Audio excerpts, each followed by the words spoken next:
chairman would have gone live at 12 o'clock, but that didn't happen. Hopefully, he will be able to give a press conference sometime today because Nigerians are eager to hear from him. We are joined by Vanessa, who is a program manager at the EU SDGN. And Vanessa was out on the field yesterday observing the elections. You look like you had a day yesterday, Vanessa. Like Nigeria elections, it showed you when. It did actually. So honestly, like, I'm disappointed. Yeah. Highly disappointed. I wouldn't say I had high expectations, but I wasn't expecting this. You know, we've had assurances for months. We're ready. We're ready. We're ready. And if this is ready, then imagine if they said no, we're not. It's abysmal. Where do you think the fault came from? Sorry. No, please go. I think it's a general, you know, if we say we're ready, then we're ready, rather than looking at the actual processes. Because on paper, looking at the strategy, it was amazing. Breaking it down into different phases made so much sense. But did they focus on the steps within each stage? I don't think so. You know, I think it was more of a bird's eye view than a step-by-step Granular to piece approach. it To together. be honest, if we're looking back at the feedback, it looks more like a human error. They didn't consider the human factor and how so many things could happen. Because the feedback we got yesterday, because we also went into the field from one of the observers, was INEC did not communicate the new polling units to some of the officials. Some of them couldn't find the location. Some of them did not have access to transportation, logistics, materials, and everything. So it looked more like a human error. But that's what we observed. So I will agree, but then we also have to cut them some slack because apart from the general elections and running the elections, they had so much to contend with. Fuel shortage, the Naira crunch, or the redesign of the Naira, or whatever you want to call it these days, you know? So there was other factors that came into it, but for such a large organization, there should be contingency plans, you know? So if plan A doesn't go accordingly, we will swap to this. INEC officials not knowing where the polling units are, just imagine that. So how do you expect the electorate to know where the polling units are? You know, it's almost like a doctor saying, oh, I don't know where my hospital is. Exactly. And your patients are waiting there for you. It's ludicrous, right?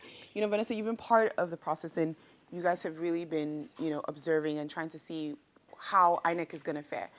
If you were going to rate the performance for yesterday, what would you rate it out of 10? Being generous? No, No, this is keeping it 100. Just keep it 100. I don't believe they deserve a rating, honestly. Yeah. It was just Me as well. so bad.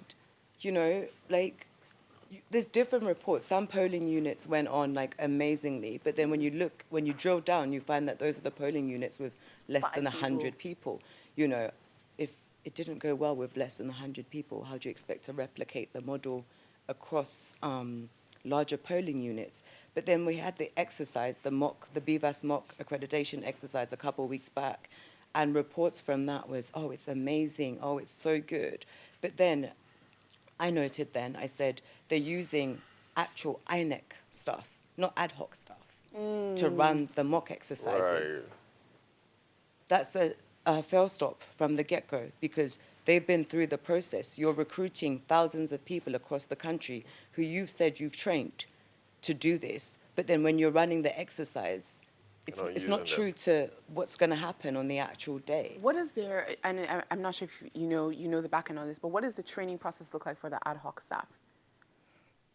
I can guess. None. I can No, guess. they said they had training. They were having training up until Tuesday this week for some of the staff, but what the actual process was, they have a guide and whatnot, but I don't know what the actual process was. So it's interesting because I've actually done, I've worked in elections. When I was a university student in America, you could make a lot of money, actually a lot of money working in elections and working as an elections official. And there was something called an equipment manager. And the reason why they hired college students was because it was technology based. So our role was to work with the technology aspect of the elections. They paid us like 3 times more than all the other election officials because they were doing like the paper side of it. And I remember we had training. Our training was about 3 or 4 days, and it was like 8 hours a day. And you had to pass a test. And if you didn't pass the test, you were not going to get your money. And because as a college student, like the money they paid was enough for like 1 month rent. So we were gung-ho about it. And I remember though, despite all that training, election day will come. And many of us would not know what to do when the equipment failed. Because the truth about it is, let's be frank, equipment fails. We would have people who come into the polling unit, the equipment would malfunction. Our responsibility was to go and repair the equipment. We had codes that we would use. Now, it just goes back to saying, who are the people that they're hiring? Because if you're hiring individuals, ad hoc staff that are not tech savvy, they're not going to be able to use the BVAS, right? The whole goal, and this is where they're going to have to really rethink about who do you hire and how much do you pay them. The incentive needs to be enough that people who can problem solve a tablet and say, this is how I press it, this is what I do. This tablet is not coming on, no. There's a button on the side. We're laughing, but let's ask ourselves what happened yesterday. But also yesterday, you did make mention of how there's no how we're going to look at it. We need to go back to the whole using paper and the thumb printing and all that. But then this is also looking at it from the angle of maybe they actually want things to work. Because the feedback we're seeing is it looks like an obvious sabotage, if we're being honest. So I don't think, to be honest, as she said, when they did have the presentation and they showed everything looked beautiful, but then we're not seeing it happen in real life, and the excuses are flimsy. Yeah, but think about it. If you're using ad hoc staff, the question is when they got the BVAS, how many of them, you guys know how we do it. We do things in Nigeria now. There'll be one machine, the person in front has the machine. They will never have touched the machine until yesterday. Day, But at the same time, we've seen places where people have said these things are not working. It's because most of the crowd there were voting for a candidate who is not the people they expected. I think most of the ad hoc staffs are compromised. Oh, So that's it. aside that, from observation on the field, like I had an observer who was feeding me real-time information via WhatsApp because it was just easier and faster for him. And he went cold for like an hour. And I'm like, hey, hello, what's going on? I'm calling. Worried. So finally, you know, I get through to him and I'm like, what happened? You just went dark. And he's like, oh, the training you gave us as observers was so good that I was helping the ad hoc staff work the BVAS. And I'm like, what? We didn't train you how to work the Yeah, BVAS. like, and he's like, you know, they were having issues. And I'm like, no, you know, why would you be the person that they go to for help, you know? So are there like protocols in place that says, because, you know, they say... This is a sensitive issue. Yeah. You can't just let anybody manipulate They and don't touch know this. who your observer is. If anything They don't know happens, where the he's observer coming might from. have complicated So that's what I'm himself. saying is that for me, I think, you know, what would you say your thoughts are on the way INEC is running things? How can the human element be eliminated from this process so elections are smoother? So I think the biggest issue is they rush to do everything.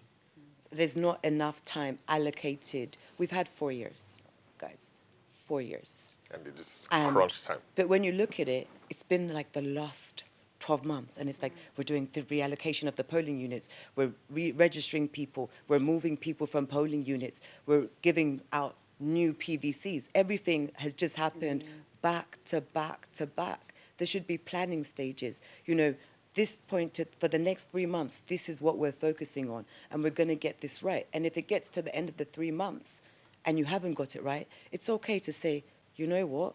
We need an extra month, an extra 6 weeks. It's a problem to say we're not where we're supposed to be. They just want us to believe that everything is good. But then the cracks show through on D-Day, you know? So just take time. Say, these things are happening, but we're dealing with them internally. Also, communication, let the public know. They always come out and say, oh, everything's good, perfect, step 12 out of 14. We're doing so well. We're human. It feels definitely like, you know, It's like a lie. it feels like an election that's going to have to go to court. Which election doesn't go to court? This one. This one definitely The doesn't go to presidential, there's not been a single presidential election that has gone to court. This one is, Yeah. it feels like it's going to have to. Atiku I has would. said his first one. He tried to take it. 2015. He tried. 2015, yeah. Yeah, Atiku tried in 2015. Well, nobody was paying mine now. Even, Yeah, even, it wasn't even, that even, big. even I think he did 2019, 2019 he did as well. Really? Yeah. Even Buhari went to court in Courts. 2003 when he Yes, lost. I remember that. I do They always remember go to that. court. I think it was maybe No, but when this one Yaradua is- won, they were yeah. like, I do actually No, remember but this one that. This is one they like have this to- one is not going to court for I'm For- aggrieved. for- Yeah. I'm annoyed This that you one's going won. to This they're court. actually is going to like, take INEC yeah. to court because And that's the thing. It's that it definitely is going to have to be INEC, and INEC is going to have to really be responsible for the gaps and the way that they disenfranchise so many people from the right to vote. So thank you so much, Vanessa. I know it's been a long, long day for you yesterday. Your work is not done. You're still going out to gather More the information. Yeah, yeah. All right, thank you so much, Vanessa. We're gonna watch a quick video. We do have a video where we're gonna be showing you later on, again, reminding you how to vote. But while we do that, Adekunle and I are gonna continue to talk a little bit about what we're seeing online. Adekunle, I've noticed that a lot of the times there's been a major, major issue with the officials feeling like they're not independent enough. So, I was talking about my experience with being in the election process in America and being hired to. It was purely financial, nothing. I had no interest in American politics. I said, you pay me money, no problem. They don't have issue that I'm Nigerian. my fatherland, no problem. let's go. Exactly.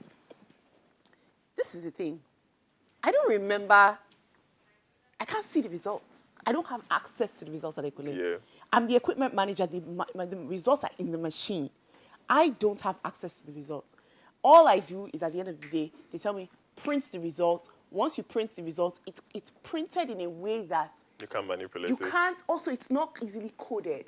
You have to understand. It's not like blatant. It's not paper and biro. Because Do you election in understand? Nigeria is not being set up to work. I mean, when you think about it, It can actually be done.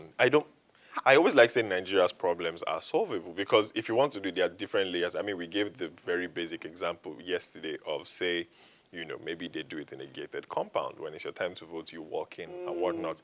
When you're done, they give it to somebody else and the person leaves that environment. Like, there are ways to go about it just to make sure the whole thing is safe. I remember when, we'd use maybe when we want to do our passport, when we want to pick up our passport, for example. You first stay in line outside, they give you a file. When you're done with the file, you submit the file, you sit down somewhere. When it's time to call you, you go somewhere. Like, there are different layers and different sectors. And you cannot, now that I think about it, you actually can't say that we can't do elections digitally because you're afraid of it being hacked. Almost every other thing we do. BVN protocol is online. Driver's license is online. If Lagos State wants to collect a fine from us, It's we online. pay online.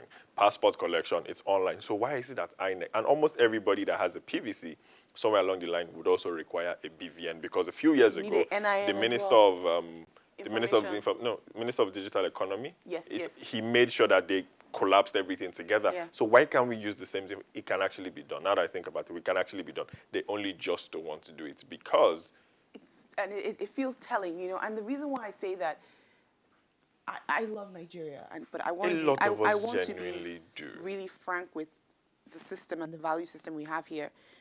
Generally, there's a lot of, you can compromise people very easily. And the reason you can compromise people is because we still don't believe in democracy. When you think about countries where democracy is a big thing, the repercussions are very big. So I always say that no country is better than another because the people are better.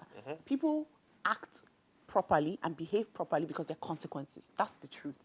If there's a consequence for what I do, I will not do it. It's not about, Americans are more upright standing now. No.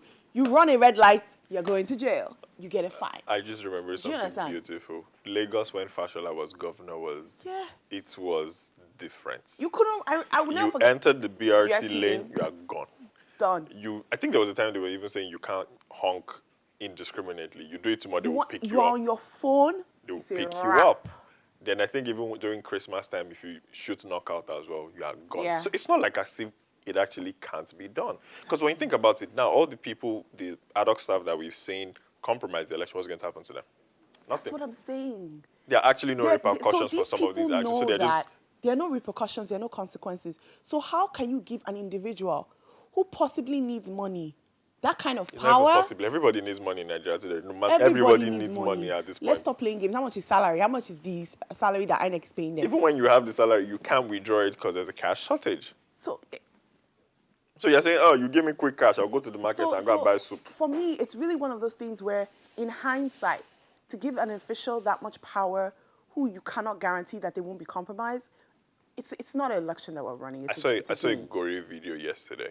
So it looked like a stadium, but it was more or less like a compound. And there were two guys, they rode on a bike, and they had shotguns. And they just rode into the election compound, and everybody just dispersed. And then they just started kicking down the ballot boxes and everything. In less than 30 seconds, they were all gone down immediately. So the one thing that I thought of was, where on earth does this guy get the audacity from to just ride in here and disrupt the election? Like, how is that possible? And then people are saying that, okay, you know what, the presence of heavy military personnel during election ground is not safe. It's a democracy. Yes, I understand. But if we are being honest, the reality of what Nigeria is different from what a lot of us think it is in our heads. The reality is Nigeria is moving like a jungle. You guys, we saw polling units. I don't think you guys understand what it means to our democracy.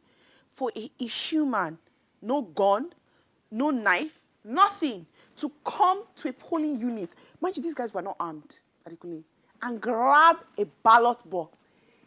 INEC officials, because of how much they pay them, they're not defending anything with their lives. Everybody scatters and run because nobody's going to die for Nigeria like that. Every polling unit must have armed security. Every single polling unit. No, well, some of them did. The one at Ikate. Not some, adequately all. No, I'm saying even the one at Ikate, they were armed officers there and almost nothing. They were just there looking. They were compromised. True. The Nigerian police also, it felt like. So if the Nigerian police is not going to protect us, who at the end of the day are we going to look to and say, you know what, you guys are the ones that protect us? If Nigerians decide to say, okay, you know, we are taking matters into our own hands, the same people who will look to protect us are going to be the ones to prosecute us. There's a guy that they put it on social media that they picked him up from his house yesterday. I saw that. He didn't do anything. And you're just wondering how all these things are happening. If it is a case whereby Nigeria is going to be driven into autopilot and we know that we are on our own, they should give Nigerians the updates. They would move accordingly and everybody would know how to adjust. But if you're coming to campaign and you are telling us that, you know what, I'm the leader that you want, I can make Nigeria better, put me in office. And before you get into office, everywhere is scattering. I do not know how you're expecting people to bank on you or believe in you that you can actually make things work. And I think maybe there's a large part of human psychology that is not being played into this. Because at the end of the day, as everything has happened now, people who indirectly have come to threaten other people, what do you think will happen at the end of the day? Will they still vote for you? There's another election coming up. Maybe people are not aware. We've seen how a lot of all the state governors have acted in this presidential election. March 11 is coming. The people who you've tried to stifle and reduce their voice, they're coming for you. I think you forget that. And I think that March 11th, you're right, it's going to be a very interesting election run because, you know, people are very aggrieved. People are very upset. Just to remind you again what it's going to take for the front runner to win the election. The individual has to win 25% in at least 24 of the 36 states. And basically, the North and the South has to marry. So what people have to understand is that it's not like electoral votes in America. It's a bit different than that. But it's not numbers-based. There's a percentage. It's percentage-based. They do that is to make sure, because the North tends to have large numbers. It's to make sure that it's basically based on proportion. Some form of equity. Yeah, exactly. So, you know, it has to be wide across the spread. So, you know, we don't know what's going to happen. We're going to be making sure we're following all of the information throughout the day, and we want to still hear about your experience. You can also check out the hernalytics.com website to find out what's happening and submit your experiences as well. We need a lot of human participation and citizenship reporting. We know what's happening, and I think it's a round of applause to everybody who made sure they stayed at their polling units until the results were uploaded. We know eventually, the feedback or the information that we've seen on social media is some of the staff are manipulating the results, and that's what they're feeding into the portal at the end of the day. As Vanessa said before she left, somewhere along the line, we might have to go to court because if the result that is being fed into the database is questionable, and at the moment, the INEC database is down. I've been trying to sign into it since yesterday. I can get into it. So the transparency that you've said we should give you, that Nigerians are going to be able to access the iRef portal and see the results. It's not there anymore. So what you're telling us now is, in a couple of hours, in a couple of days, only the result you upload is what we're supposed to take hook, line, and sinker. INEC is saying they are not ready for the number of crowd that came out to vote in the election. And that's fine. That's happened. The one thing that I'm pretty sure INEC is also not registered, prepared for, is the feedback and backlash that will come back to them if they are not able to put their house in order, because it looks like there's some internal crisis going on in INEC and they need to provide answers. The INEC chairman was supposed to address this by 12 today. We don't know where it is. On their social media pages, it's dormant. I've gone there. The last communication they had was almost a day ago. This is not the time for you to be silent. There's a lot of things that is riding on this election, and people want answers. People need to be updated on a daily basis. We're not seeing any of that. But if it is to be petty and to use the government social media account to post some memes or whatnot, that's when they're going to be active. To be honest, Nigerians are watching and they are paying attention. Unlike other elections that's happened in the past year, this year is one that we're not just going to let slide. If you don't know that now. Yep, definitely. We will be back later this afternoon. Make sure that you keep it locked on the Electher page and, of course, on Adekunle Analyze pages to find out what time that is going to be. And we'll be joined by some guests.